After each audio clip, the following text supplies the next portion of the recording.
നമ്മൾ പോകുന്നത് കേരളത്തിലെ തിരുവനന്തപുരം ജില്ലയിൽ സ്ഥിതി ചെയ്യുന്ന ശാന്തവും മനോഹരവുമായ ഒരു ഗ്രാമമായ കല്ലിയൂരിലേക്കാണ്. 2016 ജൂലൈ മാസം ഒരു പ്രഭാതത്തിൽ കല്ലൂരിലെ ഒരു വീട്ടിൽ നടന്ന ഭീകരമായ ഒരു സംഭവത്തെക്കുറിച്ചാണ് നമ്മൾ അറിയാൻ പോകുന്നത്. അന്ന് രാവിലെ 6 മണിയോടെ പ്രദേശവാസികളിൽ നിന്നും പോലീസിന് ഒരു അടിയന്തര ഫോൺ കോൾ ലഭിച്ചു. സർ, ഇവിടെ ഒരു വീട്ടിൽ ഒരു ഭീകരമായ കുറ്റകൃത്യം നടന്നിട്ടുണ്ട്, ഉടനെ വരണം എന്നായിരുന്നു ആ വിളി. വിവരം ലഭിച്ച ഉടൻ തന്നെ പോലീസ് സംഘം സ്ഥലത്തെത്തി.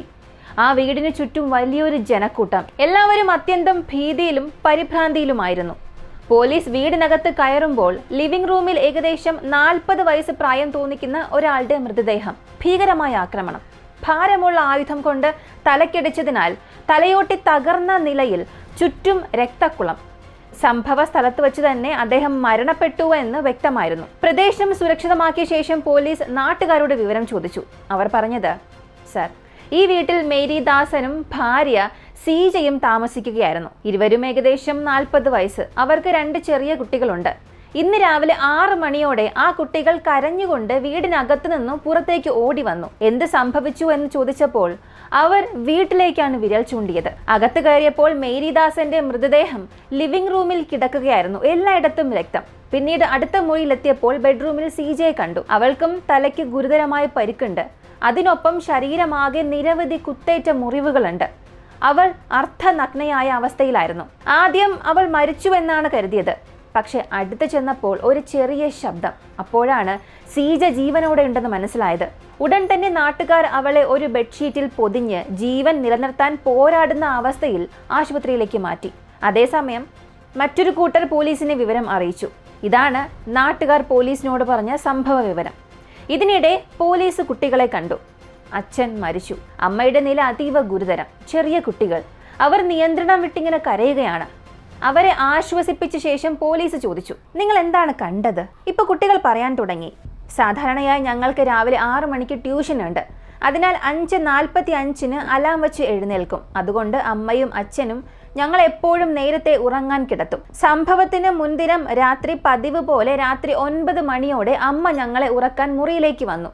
അതിനുശേഷം അമ്മയും അച്ഛനും ലിവിംഗ് റൂമിൽ TV കാണുകയായിരുന്നു. പിന്നീട് എന്ത് സംഭവിച്ചുവെന്ന് ഞങ്ങൾക്കറിയില്ല. ഞങ്ങൾ ഉറങ്ങിപ്പോയി. രാവിലെ 5:45 അലാം മുഴങ്ങി. ഞങ്ങൾ എഴുന്നേറ്റ് ലിവിംഗ് റൂമിൽ പോയപ്പോൾ അച്ഛൻ നിലത്ത് അനങ്ങാതെ കിടക്കുകയായിരുന്നു. ചുറ്റും എല്ലായിടത്തും രക്തം. അച്ഛൻ്റെ ശരീരം ചലനമറ്റ് കിടക്കുകയായിരുന്നു. എന്ത് ചെയ്യണം എന്നറിയാതെ അമ്മയോട് പറയാനായി അടുത്ത ബെഡ്റൂമിലേക്ക് ഓടി. അവിടെ അമ്മയുടെ വസ്ത്രം അശ്രദ്ധമായ നിലയിൽ കിടക്കുകയായിരുന്നു. തലയിൽ നിന്നും രക്തം ഒഴുകുന്നുണ്ട്. അമ്മയ്ക്ക് ബോധം നഷ്ടപ്പെട്ടതാണോ ജീവിച്ചിരിപ്പുണ്ടോ എന്ന് പോലും അറിയില്ലായിരുന്നു. അതുകൊണ്ടാണ് ഞങ്ങൾ ഭയന്ന് പുറത്തേക്ക് ഓടി നാട്ടുകാരുടെ സഹായം ചോദിച്ചത്.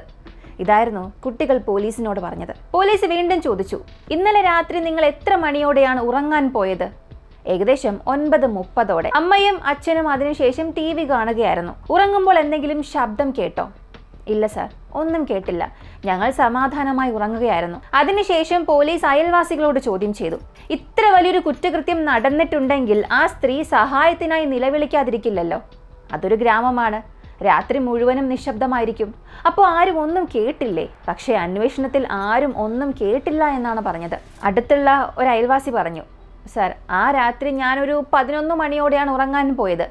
അവരുടെ വീടിന് മുന്നിലൂടെ കടക്കുമ്പോൾ എല്ലാ ലൈറ്റും ഓഫായിരുന്നു. അതുകൊണ്ട് അവർ ഏകദേശം ആ ഒരു ടൈമിലൊക്കെ ഉറങ്ങാൻ പോയിട്ടുണ്ടാകണം. അതിനാൽ രാത്രി 11 മണിവരെയും ഒന്നും അസാധാരണമായി സംഭവിച്ചിട്ടില്ല എന്ന് പോലീസ് വിലയിരുത്തി. രാവിലെ ഒരു 5:45 കുട്ടികൾ എഴുന്നേറ്റപ്പോഴാണ് മൃതദേഹം കണ്ടത്. അപ്പോൾ ഈ കുറ്റകൃത്യം നടന്നത് രാത്രി 11-നും രാവിലെ 5-നും ഇടയിലാണ്. ഇങ്ങനെ പോലീസിന്റെ ഒരു നിഗമനം. ഈ കേസിലെ ഏറ്റവും നിർണായകമായ ഒരു തെളിവ് സീജയുടെ മൊഴിയായിരിക്കും. പക്ഷെ ആ സമയം അവർ ആശുപത്രിയിൽ ICUവിലാണ്. ജീവൻ നിലനിർത്താനുള്ള പോരാട്ടത്തിലാണ്. അവർ രക്ഷപ്പെടുമോ എന്ന് പോലും ഉറപ്പില്ല. എന്നിരുന്നാലും അവൾ ബോധം പ്രാപിച്ച് നൽകുന്ന വിവരങ്ങൾ ഈ കേസ് തീർച്ചയായും പരിഹരിക്കുമെന്ന പ്രതീക്ഷ പോലീസിനുണ്ട്. ഇതിനിടെ പോലീസ് ആ മുഴുവൻ സ്ഥലവും സുരക്ഷിതമാക്കി. കുറ്റവാളികൾ ഏത് വഴിയാണ് വീട്ടിലെത്തിയത് എന്ന് കണ്ടെത്താനായി അന്വേഷണം തുടങ്ങി. അപ്പോഴാണ് വീടിന്റെ പിൻവശത്ത് ഒരു വാതിൽ ശ്രദ്ധയിൽപ്പെട്ടത്. വീടിന്റെ പിൻവശത്തെ വാതിൽ പൂർണ്ണമായും തകർന്ന നിലയിലായിരുന്നു. പൂട്ട് പൊളിച്ചിട്ടുണ്ട്. അതിൽ നിന്ന് വ്യക്തമായത് ഒരു കാര്യമാണ്, ബലപ്രയോഗത്തിലൂടെയാണ് വീട്ടിലേക്ക് കയറിയത് എന്ന്. അതായത് കുറ്റവാളികൾ വീടിന്റെ പിൻവാതിലൂടെയാണ് അകത്തേക്ക് കടന്നത്. അടുത്തതായി പോലീസ് ചെയ്തത് നായകളുടെ സഹായത്തോടു കൂടി കുറ്റവാളികൾ ഏത് വഴിയാണ് രക്ഷപ്പെട്ടത് എന്ന് കണ്ടെത്താനുള്ള ശ്രമങ്ങൾ ആരംഭിച്ചു. നായയെ ആദ്യം പിൻവാതിലിനരികിലെത്തി, അവിടെ നിന്നും പിന്നാമ്പുറത്തേക്ക് നീങ്ങി, പിന്നീട് മുൻവശത്തെ ചുറ്റി വന്നു, പിന്നീട് സമീപത്തെ പ്രധാന റോഡിലേക്ക് പോയി. ഒരു ഘട്ടത്തിൽ ആ നായ പെട്ടെന്ന് നിൽക്കുന്നു. ഇതിലൂടെ പോലീസ് എത്തിച്ചേർന്ന ഒരു നിഗമനം ഇതായിരുന്നു: കുറ്റവാളികൾ പിൻവാതിൽ വഴി വീട്ടിൽ കയറി കൊലപാതകവും ആക്രമണവും നടത്തി അതേ വഴിയിലൂടെ പുറത്തേക്ക് വന്നു. അതിനുശേഷം മുൻവശത്തെ ചുറ്റി വന്ന് ഈ പ്രധാന റോഡിലെത്തി. അവിടെ നിന്ന് ബസ്സിൽ കയറിയോ അല്ലെങ്കിൽ ബൈക്കിലോ കാറിലോ കയറി രക്ഷപ്പെട്ടതാകാം. ഇതാണ് പോലീസിന്റെ പ്രാഥമിക നിഗമനം. ഇതിനിടെ ഫോറൻസിക് സംഘം മുഴുവൻ വീടും സൂക്ഷ്മമായി പരിശോധിക്കാൻ തുടങ്ങി, ഒരൊറ്റ സൂചന പോലും വിട്ടുപോകരുത് എന്ന ലക്ഷ്യത്തോടെ. ഇപ്പൊ എല്ലാവർക്കും വ്യക്തമായിരുന്നു, കുറ്റവാളികൾ കയറിയത് പൂട്ട് പൊളിച്ച് പിൻവാതിൽ വഴിയാണ്. അതുകൊണ്ട് തന്നെ ആ ഭാഗത്ത് കുറ്റവാളികളുടെ വിരലടയാളങ്ങൾ ഉണ്ടാകാനുള്ള സാധ്യത വളരെ കൂടുതലാണ്. പരിശോധനയിൽ പിൻവാതിലിൽ 2 വ്യത്യസ്ത വിരലടയാളങ്ങൾ കണ്ടെത്തി. അതായത് ഈ കുറ്റകൃത്യം ഒരാളല്ല, ഒന്നിലധികം പേർ ചേർന്നാണ് ചെയ്തത് എന്ന സൂചന. അന്വേഷണം അവിടെയും നിർത്തിയില്ല. വീടിനകത്തും നിരവധി വിരലടയാളങ്ങൾ കണ്ടെത്തി. ഫോറൻസിക് സംഘം അവയെല്ലാം താരതമ്യം ചെയ്തു. ആദ്യമായി ആ വീട്ടിലെ 4 പേരുടേതായ അച്ഛൻ, അമ്മ, 2 കുട്ടികൾ ഇവരുടെ വിരലടയാളങ്ങൾ വേർതിരിച്ചെടുത്തു. അതിനു പുറമെ ലിവിംഗ് റൂമിൽ നിന്നും ഒരു അപരിചിത വിരലടയാളം കണ്ടെത്തി. അതിശയകരമായി ആ വിരലടയാളം പിൻവാതിലിൽ കണ്ടെത്തിയ 2 വിരലടയാളങ്ങളിൽ ഒന്നിനോട് പൂർണ്ണമായും മാച്ച് ആകുന്നുണ്ട്. ഫോറൻസിക് വിദഗ്ധർ ഇത് കൂടുതൽ ആഴത്തിൽ പരിശോധിച്ചു. അവരുടെ ഒരു കണ്ടെത്തൽ ഇതായിരുന്നു: പിൻവാതിലിലെ വിരലടയാളം പുതിയതാണ്, പക്ഷേ ലിവിംഗ് റൂമിലെ വിരലടയാളം അത് അല്പം പഴക്കമുള്ളതാണ്. എന്നാൽ രണ്ടും ഒരേ വ്യക്തിയുടേതാണ്. അതിനർത്ഥം എന്താണെന്ന് ചോദിച്ചാൽ കുറ്റവാളി ഈ വീട്ടിൽ മുൻപ് വന്നിട്ടുള്ള ഒരാളായിരിക്കണം, വീട്ടുകാരുമായി പരിചയമുള്ള ഒരാൾ. മുമ്പൊരിക്കൽ അവർ ലിവിംഗ് റൂമിലെ ആ ഭാഗത്ത് കൈവച്ചിരുന്നു. അതേ വ്യക്തിയാണ് പിന്നീട് പിൻവാതിൽ തകർത്ത് അകത്തേക്ക് കയറിയതെന്നും പോലീസ് വിലയിരുത്തി. ഇവിടെ പലർക്കും ഒരു സംശയം വരാം, ഒരു വിരലടയാളം പുതിയതാണോ പഴയതാണോ എന്ന് ഫോറൻസിക് സംഘം എങ്ങനെ തിരിച്ചറിഞ്ഞു എന്ന്. അത് വളരെ എളുപ്പമാണ്. ഫിംഗർ പ്രിന്റിലെ ഈർപ്പം, ജലാംശം, വെള്ളത്തിന്റെ അളവ് ഇതൊക്കെ പരിശോധിച്ചാണ് അവരത് നിശ്ചയിക്കുന്നത്. പുതിയ ഈ ഫിംഗർ പ്രിന്റ് ഒക്കെ സാധാരണ വ്യക്തവും മൂർച്ചയുള്ളതുമായിരിക്കും. പഴയത് അല്പം മങ്ങിയതും ഒരു മായ്ച്ച നിലയിലുമായിരിക്കും. ഇവയെല്ലാം കൂടി പരിശോധിച്ചാൽ ഏതാണ് പഴയത് ഏത് പുതിയത് ഇതൊക്കെ വ്യക്തമായി തിരിച്ചറിയാൻ കഴിയും. അതിനർത്ഥം ഒരേ കാര്യമാണ്, പിൻവാതിലൂടെ വീട്ടിലേക്ക് കയറിയ ആ വ്യക്തി ഇതിനു മുൻപും ആ വീട്ടിലേക്ക് വന്നിട്ടുള്ള ഒരു വ്യക്തിയാണ്. അതായത് ആ കുറ്റവാളി കുടുംബത്തിന് പരിചയമുള്ള ഒരാളെന്ന് ഉറപ്പാണ്. ഓരോ കുറ്റകൃത്യത്തിനും ഒരു ലക്ഷ്യമുണ്ടാകണം. പ്രത്യേകിച്ച് കൊലപാതകം പോലുള്ള ഭീകരമായ കുറ്റകൃത്യങ്ങൾക്ക് വ്യക്തമായ ഒരു പ്രേരണ എപ്പോഴും ഉണ്ടായിരിക്കണം. ഈ കേസിൽ പോലീസ് വീടിനകത്ത് വിശദമായ പരിശോധന നടത്തിയപ്പോൾ കുറ്റകൃത്യത്തിന്റെ പ്രാഥമിക ലക്ഷ്യം വ്യക്തമായി മനസ്സിലായി. അതൊരു കവർച്ചയായിരുന്നു. വീട്ടിൽ നിന്ന് വലിയ തോതിൽ പണവും സ്വർണ്ണാഭരണവും നഷ്ടപ്പെട്ടിരുന്നു. അതിനു പുറമെ CJ ഗുരുതരാവസ്ഥയിൽ ആശുപത്രിയിലേക്ക് മാറ്റുമ്പോൾ ഒരു കാര്യമാണ് നാട്ടുകാർ ശ്രദ്ധിച്ചത്. CJയുടെ കഴുത്തിൽ പതിവായി ഉണ്ടായിരുന്ന ഒരു വിലയേറിയ സ്വർണ്ണമാല കാണാനില്ല. അയൽവാസികൾ പോലീസിനോടും അത് പറഞ്ഞു. സർ, CJ എപ്പോഴും ഒരു സ്വർണ്ണമാല ധരിക്കുമായിരുന്നു, പക്ഷെ ആശുപത്രിയിലേക്ക് കൊണ്ടുപോകുമ്പോൾ അത് അവളുടെ കഴുത്തിൽ ഇല്ലായിരുന്നു. അതിൽ നിന്നും കുറ്റവാളി ആ സ്വർണ്ണമാലയും മോഷ്ടിച്ചിട്ടുണ്ടാകാം എന്ന് നാട്ടുകാർ സംശയിച്ചു. ഈ ഒരു വാദം പോലീസിനും ന്യായമായി തന്നെ തോന്നി. വീട്ടിൽ നിന്നും നിരവധി വസ്തുക്കൾ മോഷ്ടിക്കപ്പെട്ടതിനാൽ ഈ ഒരു കുറ്റകൃത്യത്തിന്റെ പ്രധാനപ്പെട്ട ലക്ഷ്യം കവർച്ചയാണെന്ന് പോലീസ് ഉറപ്പിച്ചു. പക്ഷേ കുറ്റകൃത്യങ്ങളിൽ ചിലപ്പോൾ ഒന്നിലധികം പ്രേരണകൾ ഉണ്ടാകാറുണ്ട്. ഉദാഹരണം പറയാം, ഒരു വ്യക്തി ഒരു സ്ഥലത്തേക്ക് പോകുന്നത് ഒരു പ്രത്യേക കുറ്റകൃത്യം ചെയ്യാനാണ്. അവിടെ എത്തുമ്പോൾ അവസരം കിട്ടിയാൽ മറ്റൊരു കുറ്റകൃത്യം ചെയ്യാനും അവൻ ശ്രമിച്ചേക്കാം.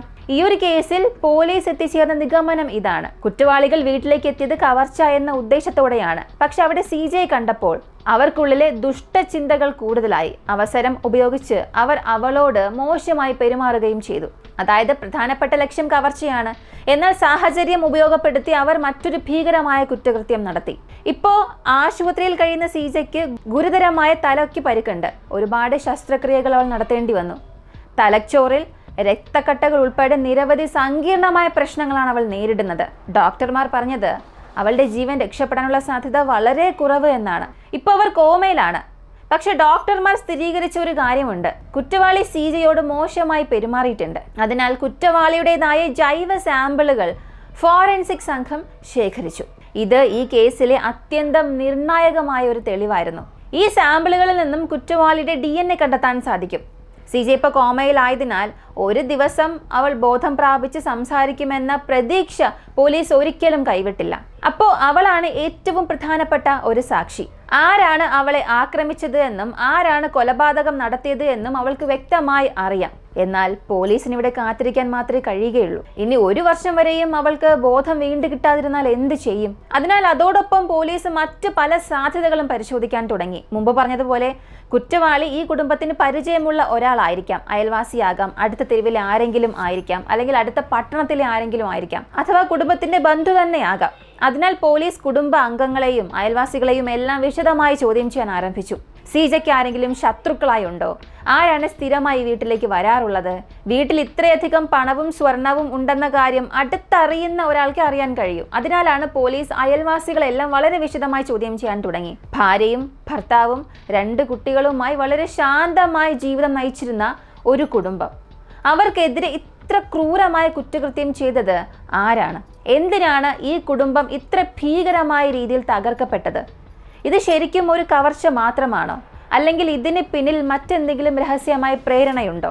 ഇത് കേരളത്തിൽ നടന്ന വളരെയധികം ചോദ്യങ്ങളും അപ്രതീക്ഷിത വഴിത്തിരിവുകളും നിറഞ്ഞ ഒരു യഥാർത്ഥ കേസാണ്. ഈ കേസ് കേരളത്തിൽ ആരംഭിച്ചെങ്കിലും അവസാനം ഇത് എത്തിപ്പെടുന്നത് തമിഴ്നാട്ടിലാണ്. അതുകൊണ്ട് ഒരുപാട് അപ്രതീക്ഷിത ട്വിസ്റ്റുകളുള്ള ഈ ഒരു കേസ് അവസാനം വരെയും സ്കിപ്പ് ചെയ്യാതെ കാണുക. ഈ ഒരു കുടുംബത്തെ തകർത്തത് ആരാണ് എന്ന് കണ്ടെത്തുന്നതിന് മുൻപ് എനിക്ക് വേണ്ടി നിങ്ങളുടെ 2 സെക്കൻഡ് മാറ്റിവെച്ച് എൻ്റെ വീഡിയോസ് ഇഷ്ടപ്പെടുകയാണെങ്കിൽ ഒരു ലൈക്ക് തരിക. ഇതുവരെയും ചാനൽ സബ്സ്ക്രൈബ് ചെയ്തിട്ടില്ലെങ്കിൽ ഇപ്പോൾ തന്നെ സബ്സ്ക്രൈബ് ചെയ്ത് സപ്പോർട്ട് ചെയ്യുക. നിങ്ങൾ നൽകുന്ന ലൈക്കും കമൻസും ഒക്കെ ഒരുപാട് പേരിലേക്ക് ഈ വീഡിയോ, ഈ ചാനൽ എത്തിക്കാൻ സഹായിക്കും.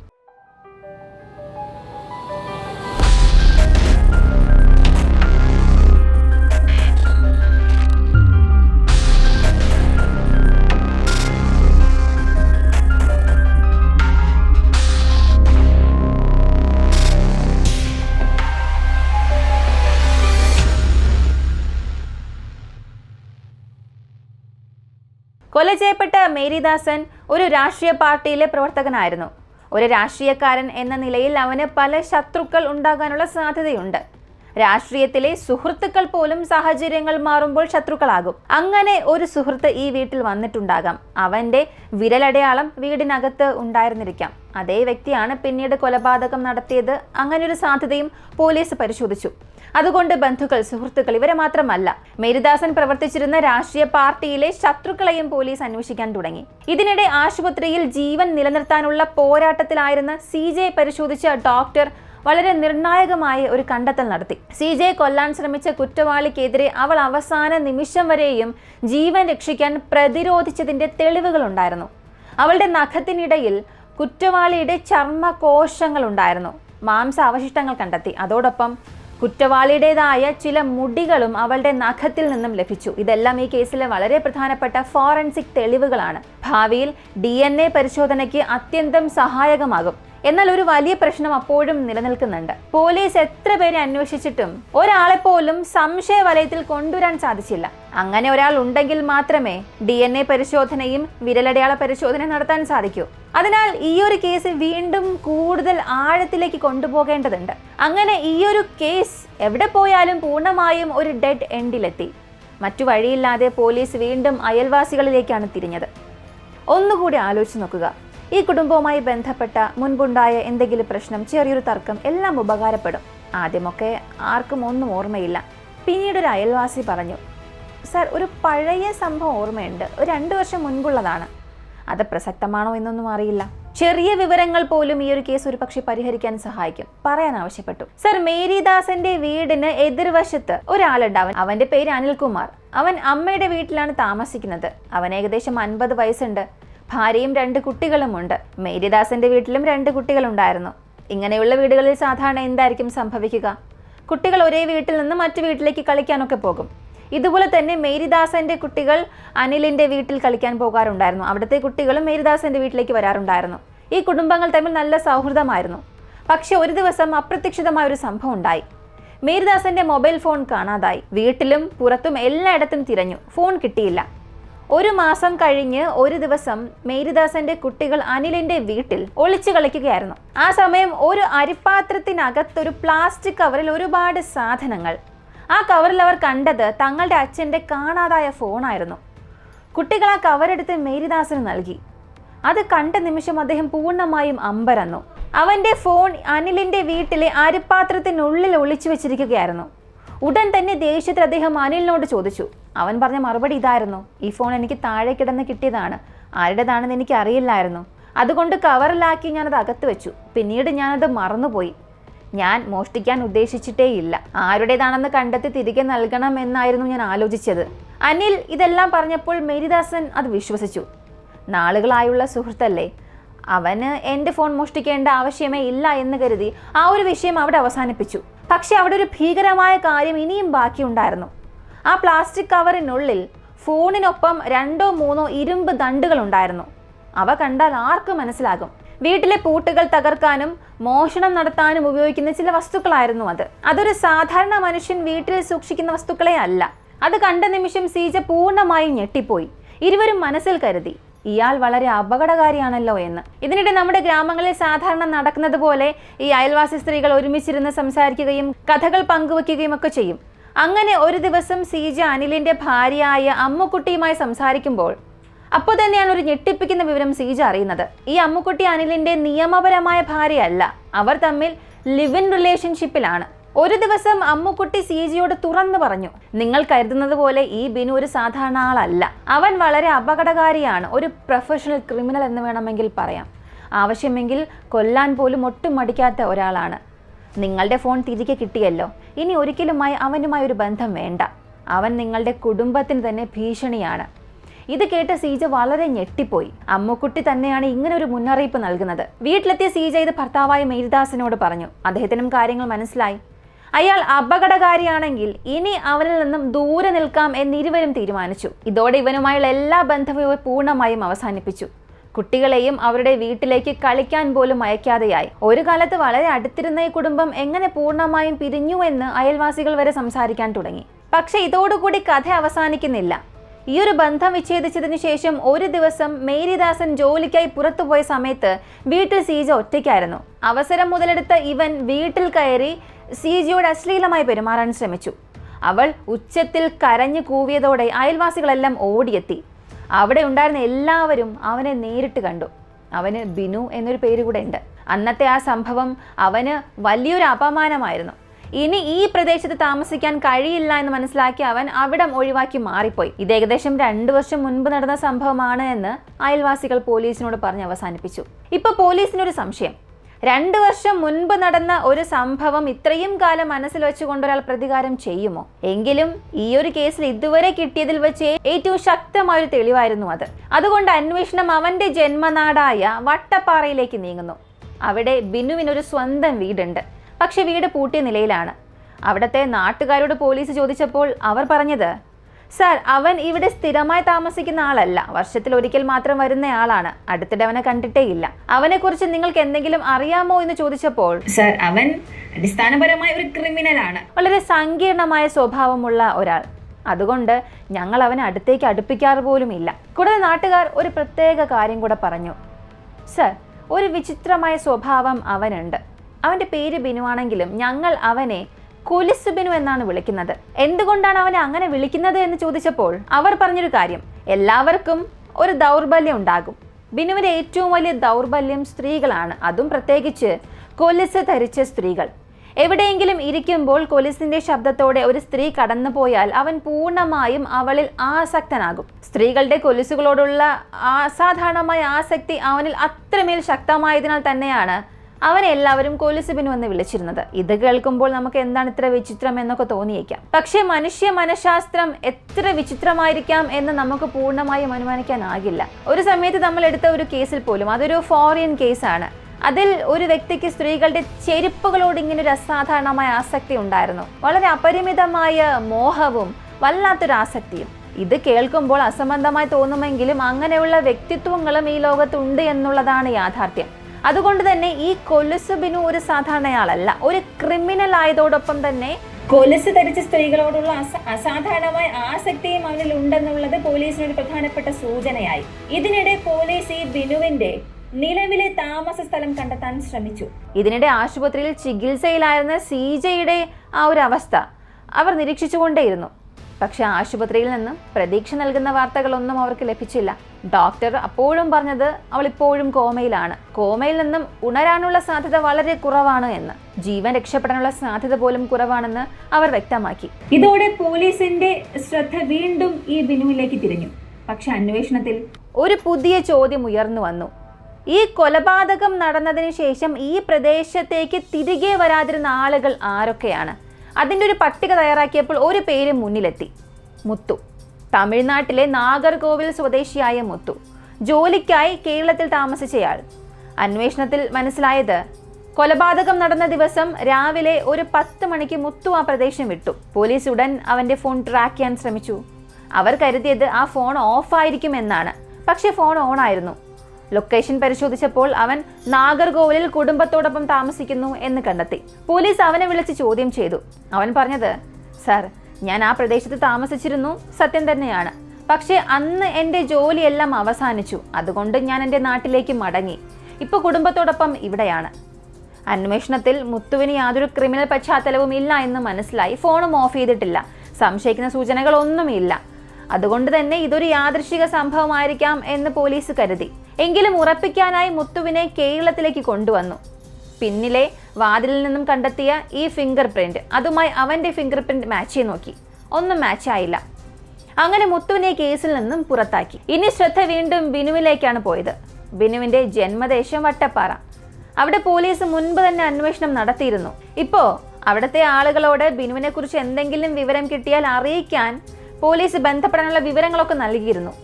അങ്ങനെ ഒരു ദിവസം വട്ടപ്പാറയിൽ നിന്നുള്ള ഒരു വ്യക്തി പോലീസ് സ്റ്റേഷനിലേക്ക് ഫോൺ ചെയ്തു. അവൻ പറഞ്ഞത്, സർ, മുൻപ് നിങ്ങൾ ബിനുവിനെ കുറിച്ച് അന്വേഷണം നടത്തിയല്ലോ, എനിക്കൊരു വിവരം കൂടെ പറയാനുണ്ട് എന്ന്. ബിനു വട്ടപ്പാറ സ്വദേശിയാണെങ്കിലും ഇപ്പോൾ അവന്റെ കുടുംബം തമിഴ്നാട്ടിലെ തിരുനെൽവേലിയിലാണ് താമസിക്കുന്നത്. അവിടെ അവനൊരു വീടുമുണ്ട്. അതെവിടെയാണെന്ന് എനിക്കറിയാമെന്നും അയാൾ പറഞ്ഞു. അങ്ങനെ തിരുനെൽവേലിയിലെ ആ വീടിന്റെ വിലാസം പോലീസിന് നൽകി.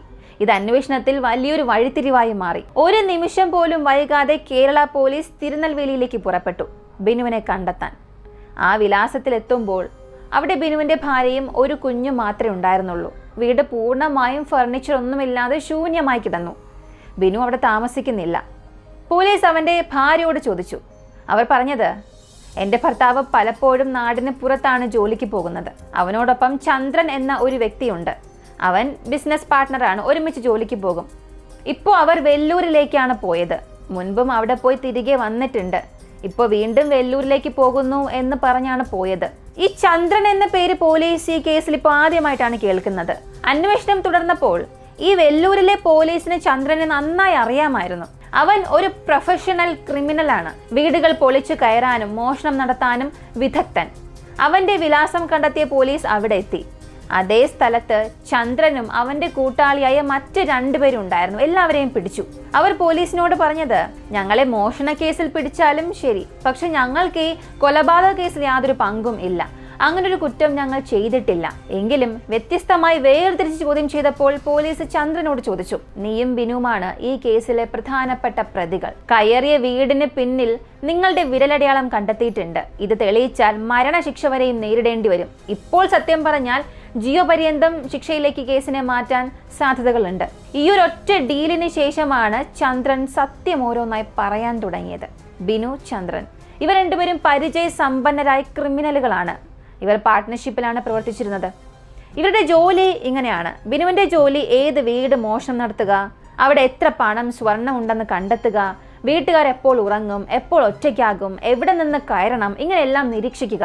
അവനൊരു പൂർണ്ണ പ്ലാൻ തയ്യാറാക്കും. ഇനി ചന്ദ്രന്റെ ജോലി ആ പ്ലാൻ നടപ്പിലാക്കുക. പിന്നിലെ വാതിൽ പൊളിക്കുക, വീട്ടിൽ കയറുക, ലോക്കർ പൊളിക്കുക, മോഷണം നടത്തുക. ഇങ്ങനെ യഥാർത്ഥ പണി ചെയ്യുന്നത് ചന്ദ്രനാണ്. ഇവരുടെ തന്ത്രം വളരെ സാധാരണമായിരുന്നു. കേരളത്തിലേക്ക് വരിക, വീടുകളിൽ മോഷണം നടത്തുക, സ്വർണവും പണവും തമിഴ്നാട്ടിലേക്ക് കൊണ്ടുപോവുക, തിരുനെൽവേലി, തൂത്തുക്കുടി, വെല്ലൂർ പോലുള്ള പ്രദേശങ്ങളിലൊക്കെ അത് എളുപ്പത്തിൽ വിൽക്കുക. കേരളത്തിൽ വിൽക്കാൻ ശ്രമിച്ചാൽ പരിചിതർ കണ്ടെത്തുമെന്നുള്ളൊരു ഭയം അവർക്കുണ്ടായിരുന്നു. അതുകൊണ്ട് തന്നെ കേരളത്തും തമിഴ്നാടുമായി താമസിച്ച് ഇങ്ങനൊരു ക്രൈം നെറ്റ്വർക്ക് അവർ സൃഷ്ടിച്ചത്. അങ്ങനെയാണ് കള്ളന്മാരായി തുടങ്ങിയ ഈ ഒരു കൂട്ടുകെട്ട് പിന്നീട് ഒരു ഭീകര കൊലപാതകത്തിലേക്ക് നീണ്ടു. കേരള തമിഴ്നാട് അതിർത്തിക്ക് അടുത്ത് പരശാല എന്നൊരു പട്ടണം, അവിടെയാണ് ഇവർ ഒരു വീടെടുത്ത് താമസിച്ചത്. 2 പേരും അവിടെ തന്നെയാണ്. കുടുംബം നാട്ടിൽ. പദ്ധതി വളരെ വ്യക്തം. കേരളത്തിൽ മോഷണം നടത്തുക, തമിഴ്നാട്ടിൽ വിൽക്കുക, അതിനുശേഷം ഈ അതിർത്തി പട്ടണത്തിൽ ഇരുന്ന് അടുത്ത ടാർഗറ്റ് ഏതാണെന്ന് തീരുമാനിക്കുക. ഇത് അവർക്കൊരു തൊഴിലായിരുന്നു. അങ്ങനെ ഇരിക്കെയാണ് ബിനുവിന്റെ മനസ്സിലൊരു പഴയ ഓർമ്മ വീണ്ടും വന്നത്. 2 വർഷം മുൻപ് അവൻ താമസിച്ചിരുന്ന വീടിന്റെ എതിർവശത്തൊരു കുടുംബം. അവിടെ താമസിച്ചിരുന്ന മേരിദാസനും സീജയും. വീട്ടിലെ സാമ്പത്തിക നില, സ്വർണം, പണത്തിന്റെ വരവ് ചിലവ്, വീടിനകത്തും പുറത്തും എന്ത് നടക്കുന്നു എന്നെല്ലാം ബിനുവിന് നന്നായി അറിയാമായിരുന്നു. സീജയുടെ കഴുത്തിൽ ആ സ്വർണ്ണ മാല, അത് അവന്റെ മനസ്സിലൊരു തീയായി തന്നെ മാറി.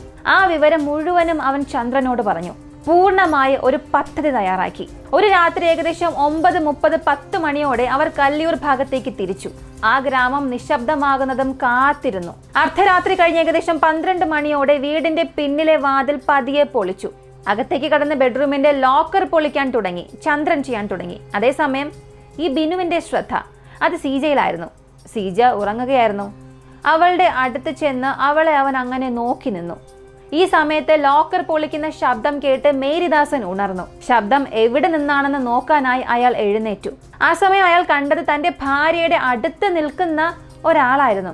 അത് ഏകദേശം 2 വർഷം മുൻപ് എതിർവശത്ത് താമസിച്ചിരുന്ന അതേ ബിനു. രാത്രി 1 മണിക്ക് സ്വന്തം ഭാര്യയുടെ അടുത്ത് ഒരു ക്രിമിനൽ നിൽക്കുന്നത് കണ്ടാൽ ഏത് മനുഷ്യനായാലും എങ്ങനെ പ്രതികരിക്കുമെന്ന് നിങ്ങൾക്ക് തന്നെ അറിയാം. ഈ സമയം ചന്ദ്രൻ ഇത് കാണുന്നു.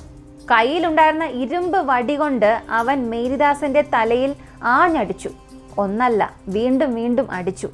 ബെഡ്റൂമിൽ രക്തം ചിതറുന്നു. ഇപ്പൊ ബിനു പറഞ്ഞു, ഇവനെ ലിവിംഗ് റൂമിലേക്ക് മാറ്റാൻ. ചന്ദ്രൻ മേരിദാസനെ വലിച്ചിഴച്ച് ലിവിംഗ് റൂമിലേക്ക് കൊണ്ടുപോയി. അവിടെ വീണ്ടും തലയിൽ ആഞ്ഞടിച്ച് അവനെ കൊലപ്പെടുത്തുന്നു. ഈ സമയത്ത് സീജ ഉണർന്നിരുന്നു. അവൾ നിലവിളിച്ച് ശബ്ദമുണ്ടാക്കാൻ തുടങ്ങിയപ്പോൾ വായ പൊത്തിപ്പിടിച്ചു. അവൾ തിരിച്ചടിക്കാൻ ശ്രമിക്കുന്നു. ബിനുവിന്റെ കയ്യിൽ ആ സമയം ഒരു കത്തി ഉണ്ടായിരുന്നു. അവൻ ആ കത്തി ഉപയോഗിച്ച് നിരന്തരം അവളെ കുത്തിക്കൊണ്ടിരുന്നു. രക്തം, വേദന, ജീവൻ രക്ഷിക്കാനുള്ള അവളുടെ അവസാന ശ്രമം. അവസാനം ബോധം നഷ്ടപ്പെട്ട അവസ്ഥയിലായി. എന്നിരുന്നാലും ബിനു ഒരു തീരുമാനമെടുത്തു. ഇവളെ ജീവിക്കാൻ വിടാൻ പറ്റില്ല. ഇരുമ്പ് വടിയെടുത്ത് സീജയുടെ തലയിൽ വീണ്ടും അടിച്ചു. പിന്നിലെ വാതിലിലൂടെ ഇവർ പുറത്തിറങ്ങി. റോഡിലെത്തി ഒരു ബസ്സിൽ കയറി പരശാല ഭാഗത്തേക്ക് പോയി. അവിടെ നിന്നും തുടർന്നുള്ള ബസ്സുകൾ വഴി തമിഴ്നാട്ടിലേക്ക്. മോഷ്ടിച്ച പണവും സ്വർണവും തിരുനെൽവേലി ഭാഗങ്ങളിലൊക്കെ ഇങ്ങനെ ചിതറിച്ച് വിൽക്കുന്നു. ഇതെല്ലാം കേൾക്കുമ്പോൾ ഒരു ചോദ്യം സ്വാഭാവികമായും വരും. ഒരു ചെറിയ ഗ്രാമത്തിൽ 2 പേർ ഇത്ര ക്രൂരമായ രീതിയിൽ കൊലപാതകം നടത്തി, അത് സാധ്യമാണോ? പുറത്തുള്ളവർ ഒരു ശബ്ദവും കേട്ടില്ലേ? ഇതിനെക്കുറിച്ച് ചോദിച്ചപ്പോൾ ഇരുവരും പറഞ്ഞത് ശബ്ദമൊന്നും ഉണ്ടായിട്ടില്ല. ശബ്ദം പുറത്തു വരാത്ത രീതിയിൽ വാ പൊത്തിയായിരുന്നു ഞങ്ങൾ ഇതെല്ലാം ചെയ്തത് എന്ന്. അതിനാലാണ് തൊട്ടടുത്ത മുറിയിൽ ഉറങ്ങിക്കിടന്ന കുട്ടികൾ പോലും ഈ ശബ്ദം വ്യക്തമായി കേൾക്കാത്തത്. പക്ഷെ അവരുടെ അവസാന നിമിഷങ്ങൾ എത്രമാത്രം ക്രൂരമായിരുന്നുവെന്ന് വാക്കുകൾ കൊണ്ട് വിവരിക്കാൻ പോലും കഴിയില്ല. അവസാനം ഇരുവരെയും നിർദ്ധയമായി അവർ കൊലപ്പെടുത്തി. പരശാലയിലേക്കുള്ള ബസ്സിൽ കയറുന്നതിന് മുൻപ് കൊലപാതകത്തിനായി ഉപയോഗിച്ചിരുന്ന ആ ഇരുമ്പ് വടിയും കത്തിയും എല്ലാം വഴിയിൽ എറിഞ്ഞു കളഞ്ഞു. പിന്നീട് പോലീസ് ഇരുവരെയും കൂട്ടിക്കൊണ്ട് കുറ്റകൃത്യം നടന്ന സ്ഥലത്തെത്തി. ക്രൈം റീകൺസ്ട്രക്ഷൻ ചെയ്യാനായി. എവിടെ നിന്നാണ് വാതിൽ പൊളിച്ചത്, എങ്ങനെ അകത്ത് കയറി, എവിടെയാണ് കൊല നടന്നത്, ആയുധങ്ങൾ എവിടെ എറിഞ്ഞു എന്നെല്ലാം വ്യക്തമായി പുനരാവിഷ്കരിച്ചു. അവർ പറഞ്ഞ സ്ഥലങ്ങളിൽ നിന്നും ആയുധങ്ങൾ കണ്ടെടുക്കുകയും ചെയ്തു. ഇത് വളരെ പ്രധാനപ്പെട്ട തെളിവായി തന്നെ മാറി. കുറ്റകൃത്യ സ്ഥലത്ത് കണ്ടെത്തിയ തെളിവുകളെല്ലാം ഈ 2 പേരുമായി ബന്ധപ്പെട്ടിരുന്നു. പിന്നിലെ വാതിൽ കണ്ടെത്തിയ 2 ഫിംഗർ പ്രിന്റ്സ്, ഒന്ന് ചന്ദ്രന്റേത്, മറ്റൊന്ന് ബിനുവിന്റേത്. ലിവിംഗ് റൂമിലെ ചുമരിൽ കണ്ടെത്തിയ വിരലടയാളം, അത് ബിനുവിന്റേതായിരുന്നു. അവൻ മുൻപ് പലവട്ടം ആ വീട്ടിൽ വന്നിരുന്നതിനാൽ അറിയാതെ ചുമരിൽ കൈവച്ചപ്പോൾ അത് പതിഞ്ഞതാണ്. അതിലുപരി സീജയുടെ നഖത്തിനിടയിൽ കണ്ടെത്തിയ DNA, അത് ബിനുവിന്റേതായിരുന്നു. അവളുടെ നഖത്തിനടിയിൽ കണ്ടെത്തിയ മുടി, അതും ബിനുവിന്റേതായിരുന്നു. അവളുടെ ശരീരത്തിൽ കണ്ടെത്തിയ ജൈവ സാമ്പിളുകളും ബിനുവുമായി മാച്ചായി. ഇതോടെ ചന്ദ്രൻ പറഞ്ഞു, സർ, കൊലപാതകം ചെയ്തത് ഞാനാണ്, മോഷണം ചെയ്തത് ഞാനാണ്. പക്ഷെ ആ സ്ത്രീയോട് അപമര്യാദയെ പെരുമാറിയത് അത് ബിനുവാണ്. ഞാൻ അവളുടെ അടുത്തു പോലും പോയിട്ടില്ല. ഈ ഒരു വാദം ഫോറൻസിക് തെളിവുകൾ വഴി സ്ഥിരീകരിച്ചു. ഈ കേസിൽ പ്രതികൾ പിടിയിലായി. തെളിവുകളാണെങ്കിൽ വളരെ ശക്തം. സീജ സാക്ഷിയായി കോടതിയിൽ ഹാജരായിരുന്നെങ്കിൽ ഈ ഒരു കേസ് കൂടുതൽ ശക്തമായനെ എന്ന് പ്രോസിക്യൂഷൻ വിലയിരുത്തി. പക്ഷെ അവൾ അവസാനം വരെയും കോമയിൽ നിന്നും ഉണർന്നില്ല. പക്ഷെ അവളുടെ മൊഴി ഇല്ല എന്നും പറഞ്ഞ് കേസ് തടഞ്ഞു വെക്കാൻ കഴിയില്ലല്ലോ. ലഭ്യമായ തെളിവുകളുടെ അടിസ്ഥാനത്തിൽ കേസ് വിചാരണയ്ക്കായി പോയി. സെഷൻ കോടതി വിധി പ്രഖ്യാപിച്ചു. ചന്ദ്രന് ജീവപര്യന്തം തടവ്, ബിനുവിന് മരണശിക്ഷ. എന്നാൽ ഇരുവരും ഹൈക്കോടതിയെ സമീപിച്ചു. ഹൈക്കോടതി ബിനുവിന് നൽകിയിരുന്ന ഈ മരണശിക്ഷ ജീവപര്യന്തം തടവാക്കി മാറ്റി. എന്നാൽ ഇരുവരുടെയും ശിക്ഷയിൽ ഒരു നിർണായക വ്യവസ്ഥയുണ്ട്. കുറഞ്ഞത് 30 വർഷം ജയിലിൽ കഴിയണം. 30 വർഷത്തിന് ശേഷം മാത്രമേ പരോൾ പരിഗണിക്കുകയുള്ളൂ. ഇപ്പോൾ എല്ലാവർക്കും ഒരു സംശയം വരാം, സീജയ്ക്ക് എന്ത് സംഭവിച്ചു? അവൾ ജീവിച്ചിരിപ്പുണ്ടോ? കോമയിൽ നിന്ന് ഉണർന്നോ? ഇതിനെക്കുറിച്ച് വ്യക്തമായ വിവരങ്ങൾ ലഭ്യമല്ല. പക്ഷെ അവൾ കോടതിയിൽ ഹാജരാകാതിരുന്നിട്ടും അവരുടെ മൊഴി ഇല്ലാതിരുന്നിട്ടും ഈ 2 ക്രിമിനലുകളും ശിക്ഷിക്കപ്പെട്ടു. ഇതാണ് ഈ കേസിന്റെ ഏറ്റവും പ്രധാനപ്പെട്ട ഒരു സത്യം. എന്നെ വളരെ അമ്പരപ്പിച്ചൊരു കാര്യം, 2 വർഷങ്ങൾക്ക് മുൻപ് ഒരു പ്രദേശത്ത് താമസിച്ചിരുന്ന ഒരു മനുഷ്യൻ വിവാദങ്ങളും പ്രശ്നങ്ങളും ഉണ്ടാക്കിയ ശേഷം അവിടെ നിന്നും പോയ ഒരുത്തൻ 2 വർഷങ്ങൾക്ക് ശേഷം വീണ്ടും വന്ന് ഇത്ര ഭീകരമായ ഒരു കുറ്റകൃത്യം നടത്തി. വെറും മോഷണത്തിന് വേണ്ടി മാത്രം, വെറും ആ സ്ത്രീയോടുള്ള ഒരു ആസക്തിക്കായി. അവൻ മോഷ്ടിച്ചത് എത്രയെന്നറിയണ്ടേ?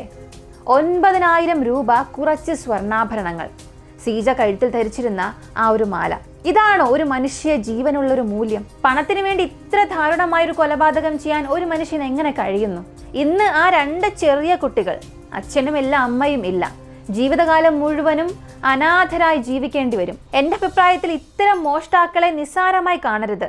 ഒരു മോഷണത്തിൽ നിന്നും കൊലപാതകത്തിലേക്ക് വളരെ എളുപ്പത്തിലാണ് മാറുന്നത്. ഇതുകൊണ്ട് തന്നെ ഇത്തരം കുറ്റവാളികൾക്ക് കഠിനമായ ശിക്ഷ അത്യാവശ്യമാണ്. ഈ ഒരു കേസിലെ ഏറ്റവും പ്രധാനപ്പെട്ട ഒരു പാഠം നമുക്കറിയാം. ബിനുവിൻ്റെ പങ്ക്, അവൻ്റെ ജോലി ഒരു വീട് കണ്ടെത്തുക, ആ വീട്ടിൽ കയറി അവരുമായി ഒരു ബന്ധം സ്ഥാപിക്കുക, വീട്ടിലെ പണവും സ്വർണവും എവിടെയാണ് സൂക്ഷിക്കുക എന്ന് കണ്ടെത്തി ആ വിവരം മറ്റൊരാൾക്ക് നൽകിയാണ് മോഷണം നടത്തിയത്. ഇതിൽ നിന്നും നമ്മൾ മനസ്സിലാക്കേണ്ട ഒരു കാര്യം, ഏത് ബന്ധമായിക്കോട്ടെ, സ്നേഹിതർ, ബന്ധുക്കൾ, അയൽക്കാർ, ആരായാലും അവരെ വീടിനുള്ളിലേക്ക് ക്ഷണിച്ചാലും ഒരു പരിധിവരെ മാത്രമേ അവരെ പ്രവേശിപ്പിക്കാവൂ. ബെഡ്റൂമിൽ വിലപ്പെട്ട സാധനങ്ങൾ എവിടെ സൂക്ഷിച്ചിരിക്കുന്നു, ഇങ്ങനെയുള്ള കാര്യങ്ങളൊന്നും അവരുമായി ഷെയർ ചെയ്യരുത്. വീട്ടിൽ പണവും സ്വർണവും എവിടെയാണ് സൂക്ഷിച്ചിരിക്കുന്നത് എന്ന് ആരെയും അറിയിക്കരുത്. കുട്ടികൾക്കും ചെറിയവർക്കും ഒന്നും ഇതറിയാതെ സൂക്ഷിക്കണം. കാരണം അവർ അതറിയുമ്പോൾ ചുറ്റുപാടുള്ളവർ അതറിയാനും സാധ്യതയുണ്ട്. ചെറിയ കുട്ടികളല്ലേ. കൂടാതെ ആവശ്യത്തിനുള്ള പണം മാത്രം വീട്ടിൽ സൂക്ഷിക്കുക. സ്വർണം, വിലപ്പെട്ട സാധനങ്ങളൊക്കെ മറ്റെവിടെയെങ്കിലും ലോക്കറിൽ സൂക്ഷിക്കുക, സുരക്ഷിതമായൊരു സ്ഥലത്ത്. വീട്ടിലെ വിവരങ്ങളൊന്നും ആരെയും അങ്ങനെ അറിയിക്കരുത്. ഭർത്താവ്, ഭാര്യ, ഇവർ മാത്രം അറിഞ്ഞിരിക്കണം. ഇതാണ് നമ്മൾ ഈ കേസിലൂടെ മനസ്സിലാക്കേണ്ട ഒരു പ്രധാനപ്പെട്ട കാര്യം. എത്ര തന്നെ നമുക്ക് വിലപ്പെട്ടവരാണെങ്കിലും അവരെല്ലാം ഒരു ബോർഡറിനുള്ളിൽ മാത്രം വയ്ക്കുക, അതിനപ്പുറത്തേക്ക് അവരെ കൊണ്ടുവരരുത്. ഈ ഒരു കേസിനെ കുറിച്ചുള്ള നിങ്ങളുടെ അഭിപ്രായം എന്താണെന്നുള്ളത് കമൻറ്റിൽ പറയുക.